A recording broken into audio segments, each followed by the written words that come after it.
They changed these clips. You know, remember they used to have like the masking tape over the top, or the ones I've always had, and they always used to block up in the gun. These don't seem to be blocking. Just as he says that. That's user error, that is. Anybody remember this job that we did ages ago? Bottom immersion's tripping on the electrics. Not sure why. Basically the boiler's gone down over the weekend. We don't look after the boilers on these jobs. They've put the immersion heaters on. Top one's working, bottom one's tripping, so I'm just going to change it. I think it's less than a year old. I think it is. I can't remember when I did it. This is the one with the underfloor heating leak that we found in the end. So yeah, I might just snatch this out.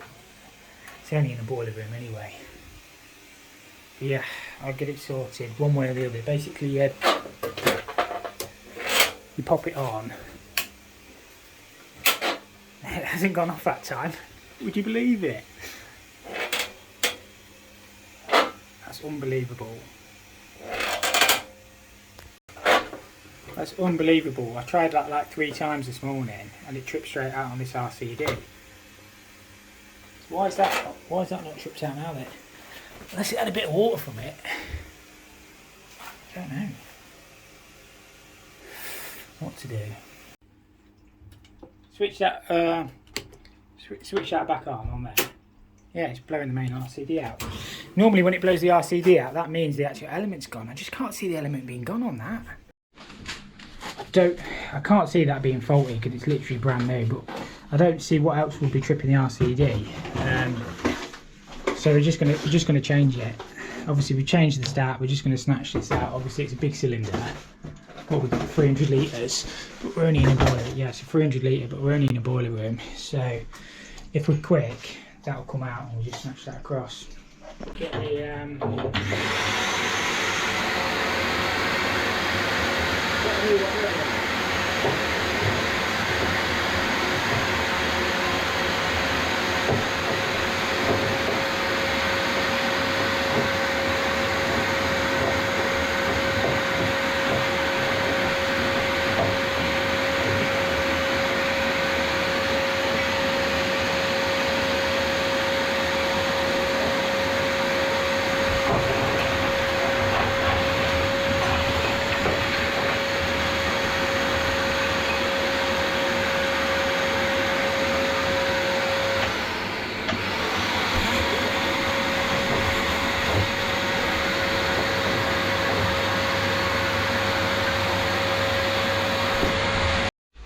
So that's the one we've changed. It doesn't look too bad, but obviously something, it might have a hole in it. It was tripping it was definitely tripping the power.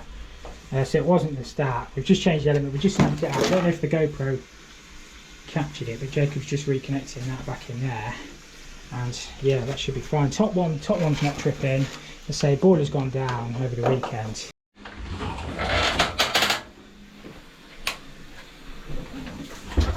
So trips all holding back in now. That should be happy days. And they say they're going to get somebody out to look at the boiler. We don't look after the boilers on these jobs, so yeah, that's all we can do. Nice little underfloor job this afternoon. Just got 2 circuits in here, so up and down a couple of times. I don't know where I put the jaw in now, but it's easy enough. Just got manifold there, and then just these loops. So yeah, dead easy afternoon, and we'll get everything filled up and tested. I think the screeds are going down tomorrow, I believe. So it goes something like that, out the manifold, up and down. So that loop's 77.6, that one's 74.1. So yeah, nice easy one, this one. They changed these clips. You know, remember they used to have like the masking tape over the top, or the ones I've always had, and they always used to block up in the gun. These don't seem to be blocking. Just as he says that. That's user error, that is. What have you done to it? Give it a shake. There you go, look. I said it won't block him, and then give it to Jacob, look, and he blocks it straight away. So I always cut a piece of pipe, 135, and that gives me a 150 pipe centre. And I slide my spring, always remember to put your spring on first. Saves you kinking the pipe as you're sliding it down. Because these being 150 centres, you can sometimes kink it. Can't do that one-handed. My mate's here, he's a good lad. And we just start from the manifold and then come in through, up and down. With these, I think they call these the Eurocal connectors. Basically, you put your nut on, your olive, and then that bit just goes in there. I can't do it again, I can do it one-handed, look. and that goes on the manifold, and then we start from the flow, come out that and then into the room. Jacob will just work that into there if he can, starting on the right hand flow. That'll be perfect. Try and keep them as straight as we can.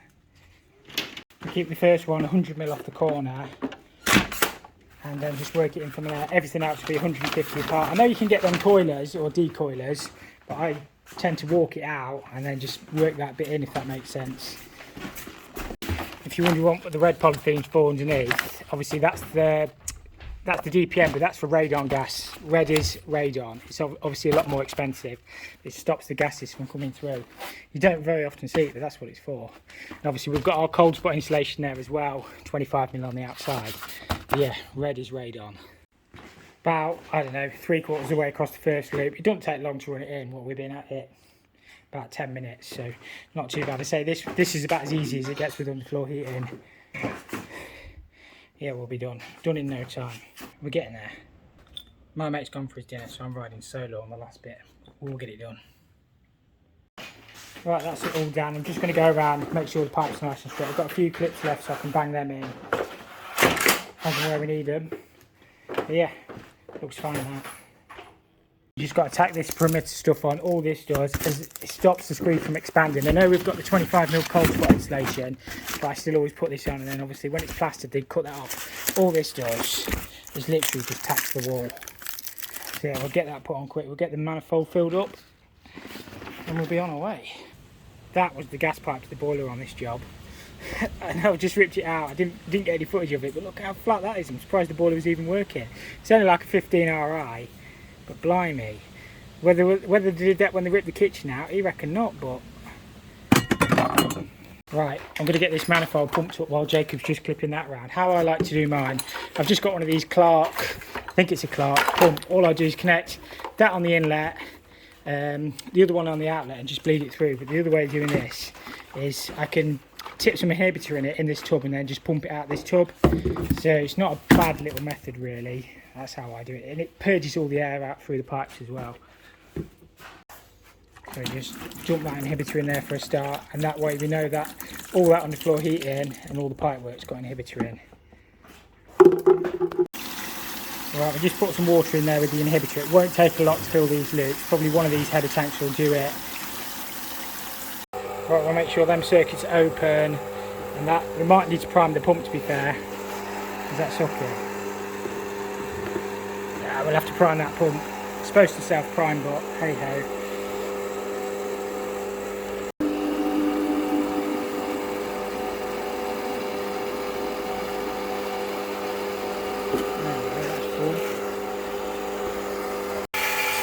Right, they're pumping through, so that's filling the pipes with the pump. And in a second, wherever the return connection's gone, where's the return gone? Oh yeah, that return will start blasting out. Right, it's starting to come back on that return now. So what I'll do is shut one of them off. I'll turn it off on there. And then that will blast all the air out that loop, and we'll just do one at a time. So that'll turn off, so it's just going around this right hand one. That'll start to blast. This will cough and splutter a little bit, just blasting the air out, but we need to get all that out. It'll come in a second. So that's that return blasting back through there now, getting all the air through. That's just the right hand one. See how cloudy it is. But yeah, we'll let that run a few minutes, and then we do the other one, and then we'll just pressurise it up. Right, turn this one off. Open that one up.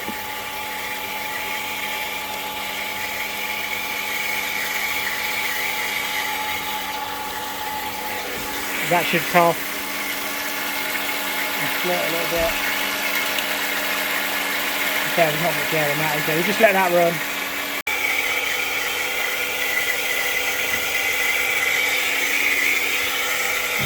Pressure. I know the pipework's all a little bit tight in this corner. This speed fit is only temporary, just to get water back onto the house. But we've got that pumped up to 5 bar, so we just leave that pressurised up while the screeds go down, and that'll be absolutely fine.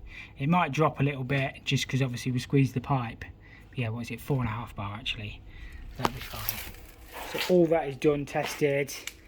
And yeah, happy days on that one. Right, just come to have a look at this job. It's a complete strip out. I've already got the water off. It's just like we're turning this into offices. So water's all draining down. All the radiators are coming out because we're having electric heating in here, I believe. We've got a Worcester boiler in there, which is coming out, a Worcester combi. That's all coming out. Again, all the radiators. It's a right quirky little place. This obviously all the shower, all this bath's coming out. We're just putting one disabled toilet downstairs. To be honest, I've had a right stressful week. I'm not going to talk about it now, but things haven't gone very well. Nothing I've done. It's just, yeah, I'm not going to talk about it. So yeah, just today, I'm just going to chill out, get back to doing what I love, and just get this one sorted. So yeah, I'll get a few shots as we go along if anything's interesting. But yeah, we'll be alright. Good place for a Sierra alarm, that, isn't it? There's no drain off tap downstairs on the heating, so I'll whip a rad off. How the hell is you ever supposed to say that boiler is beyond me? Say vertical flue as well, so we'll have to get up in that. Well, we'll have to get up there and see how the flue goes out the roof. But gas must drop in there as well, looking at it. Does that PRV go uphill then as well? What's that one? And look at that cold at the back. Don't know what that is. It might be a cold going across. We'll have a look. That one that goes up the back was the PRV. On some of the Worcesters you could actually do that, but you had to get an adapter kit. I don't think that had the right one on it, but it's all coming out anyway. As I say, it shoots up from the right hand side, up and above, and it must go out the gutter somewhere. God knows. When I drain these down, I've got to be careful I don't get any water through, because there's a shop below, which obviously we're not refurbing. So it's a little bit more weird. It's actually really quirky little building with the staircase and stuff all over. But yeah, just got to be careful. Obviously this one's concrete floor.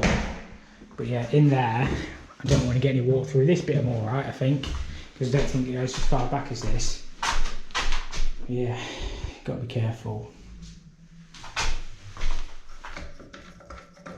We'll just open everything up.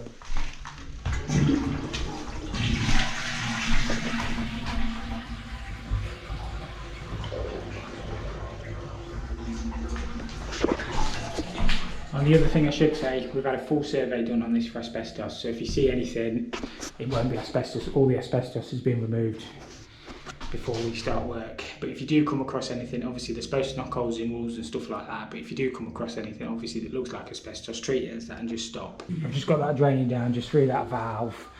There's no drain off tap on downstairs. There's only 4 rads down here anyway.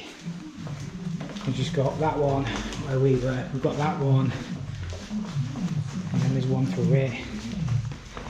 So hopefully I'll pick the lowest one anyway, so they should all be draining. Go and open some air taps. So you've got a rad on the stairs here. Start at the highest point, and we'll just make sure that everything drains down okay. Pipes everywhere, look. Can't even get into this room. That, we've got to put an opening through into there. That is, there's like a staircase that comes off the shops downstairs into that. It's a right weird setup. Obviously, have to drain that at a later date. Weird rads. Weird rads, aren't they?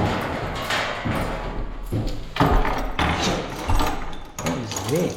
It's like a heat exchanger, isn't it? I'm assuming that's the air tap. Yeah. That's sucking in. Don't see many of them, do you?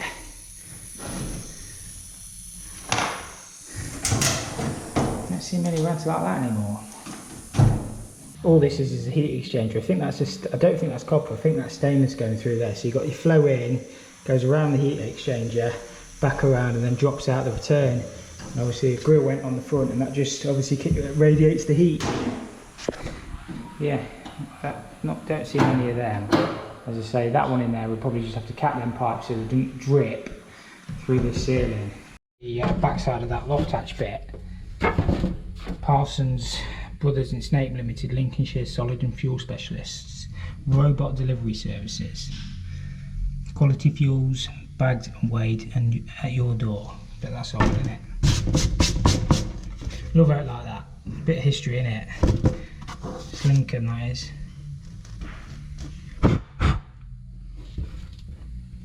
So we just got a disabled toilet to do in here and a new kitchen. For the time being, I've just capped off the water there because there's two supplies in here. We've got one that just does the kitchen sink.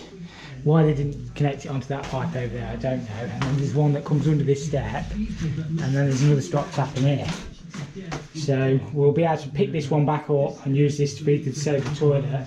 And then on the other supply, we'll just use that for the kitchen sink. It both comes off the same water meter outside, because when you turn it off, it turns them both off. So all the gas is being done away with. So nice little job, this one. But it's just a case of getting them strips out really today. So now I've got all these shelves out, I can have a look at the boiler a little bit better, see where these pipework goes. So that one there is PRV that goes up that side. I know on some of the early Worcesters you could get a conversion kit, but I don't really think it should have been done like that ever. We've got gas dropping down and there's a cold. God knows where that cold feed goes. They've obviously added that on after.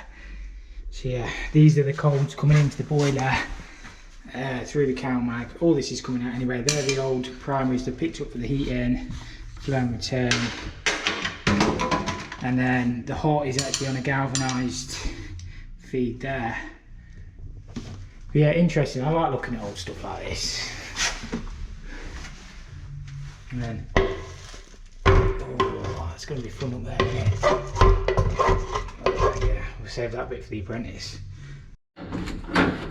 This should all be drained. I've got the gas off as well. I just need to disc it at the meter. So that's the hot. I'll just get this boiler lifted off and out of the way. On these early Worcesters, if you're taking them off, remember to disconnect that expansion vessel. Otherwise you get halfway lifting them off the wall and the expansion vessel stays on. There's just a clip and then it's just a rubber washer in there. And that wiggles out normally. He says, I'll have to use two hands to get that out, but otherwise you can't get the boiler off the wall and you're in a motion of being stuck and the expansion vessel holding it on, so you just need to pull that out there and then they'll lift off. So once you get it released, the reason there's water in it is because the expansion vessel is full. So I've just got a bucket underneath, we'll just let that drain into that. You probably want it screwed in, so I could just lift it straight off. I take that starter piece off so it gives me a little bit more play when I come to lift the boiler off. That expansion vessel is just draining down. Got a couple of buckets on the go. PRV's full of water as well, so that expansion vessel's flat and the PRV's been blowing off, but because it goes uphill, that whole pipe will be full. Blimey. How much water in one PRV? I don't know if this boiler, well, it must have been working at some point, but yeah. Shutters have got to be careful here because it goes straight down to downstairs, so. The reason it's not good having your safety valve going uphill is because obviously if that was to freeze, you've lost all your boiler protection, you blow off. I know it would, if it were to overheat, it would probably fizz out the auto air vent. Worcester did do a kit at one point, but I don't think that is the kit. I don't know, you could take them uphill. I always think you want them either into your condense pump or find a route to outside. They could have took it under that floor and out. It wouldn't have been that much of a hardship. Could have followed that. They even could have gone into that waste pipe in there. It'd have been better and put an anti-smell trap on it. But yeah, could have done something better than that. Cylinder would have sat there originally. That would have gone into the coil, and that 15mm one would have been the return. Well, no, that 15mm one would have been the cold feed into the heating system. So there'd have been tanks in the roof above. That would have been the vent, obviously, to pick that back up for the flow, and then that return would have been the return connection for the cylinder. So you'd have had cold feed. The vent would have come straight off the top of the flow up into the roof, and they just picked it back up. So somewhere downstairs at that fireplace they are probably capped. This should all be free. I'll just take my phones out of my pocket so I don't smash them.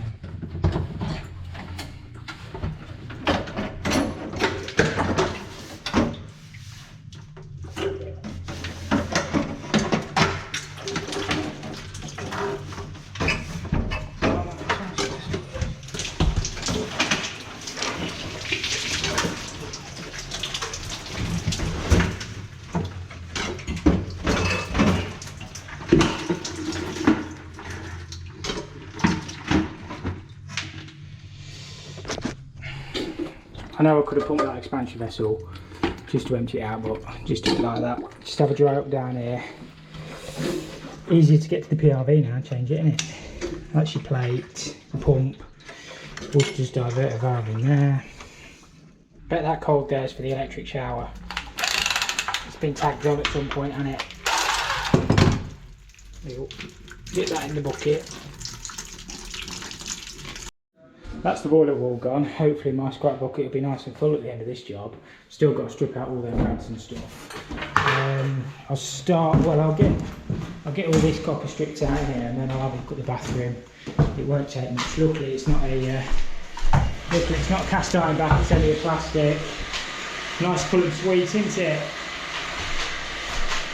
The boilers on the other side, they would have been the old primaries. There'd have been a back boiler down in the fireplace downstairs going through to the airing cupboard originally, so we'll get all these ripped out.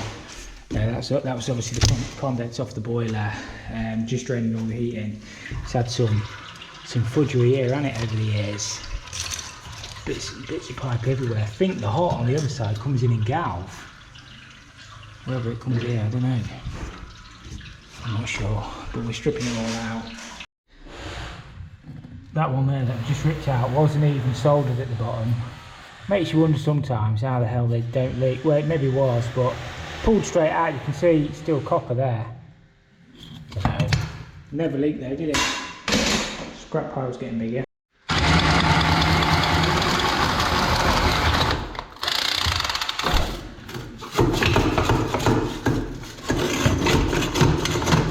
Best thing that was ever invented, that. Love it. I got bored of the move, I'll get the recip saw out. So this is where all the pipes would have come down. There'd have been the old gravity flow returns for the hot water, and they'd have been the heating. They'd probably have pumped down here, and all they did is link them together. So that'll have water in it still, there's no drain off. But what we can do is just snatch a hose across. That'll drain all them pipes, and we'll have them out.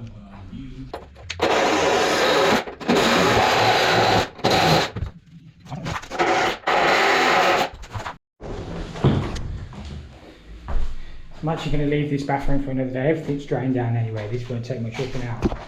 I've got some stuff to go and sort out this afternoon, so as always, thank you for watching. Hopefully you enjoyed this one, and we'll catch you all in the next.